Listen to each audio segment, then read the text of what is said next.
नमस्कार. वैदिक वेलनेसच्या या सिरीजमध्ये आपल्या सगळ्यांचं स्वागत आहे. आज आपण बोलणार आहोत क्रोनिक डिसीजेसबद्दल. जे काही क्रोनिक डिसीजेस आजकाल बघायला मिळतात आहेत, diabetes, hypertension, heart disease, cancer. तर त्याच्यामध्ये आपण जे काही लाईफस्टाईल फॉलो करतो आहे ती लाईफस्टाईल चुकीची आहे. त्याच्यामध्ये कोणते बदल करायला पाहिजेत, कोणते एक्सरसाइज करायला पाहिजे आणि आपला विचार किंवा लोकांबद्दलची मतं कशी चेंज करायला पाहिजे याच्याबद्दल मी आज तुम्हाला सांगणार आहे.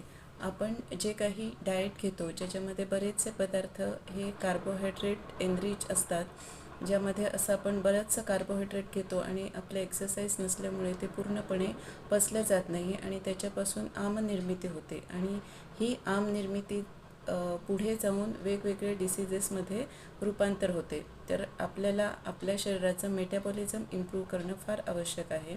त्याबरोबरच आपल्या बॉडीचे मूवमेंट होण्यासाठी आपला विहार म्हणजे आपण सकाळी उठल्यापासून संध्याकाळपर्यंत जे काही कामं करतो, एक्सरसाइज करतो, तोही आवश्यक आहे. याच्या व्यतिरिक्त आपण इतरांबद्दल काय विचार करतो आणि स्वतःबद्दल काय विचार करतो हे सुद्धा आवश्यक आहे. हे सगळं जर आपल्याला शिकायचं असेल तर मी जो वैदिक वेलनेसचा 3 महिन्यांचा कोर्स सुरू केलेला आहे, या कोर्सला आपण ॲडमिशन घेऊ शकता. लिंक खाली कॉमेंटमध्ये दिलेली आहे. थँक्यू.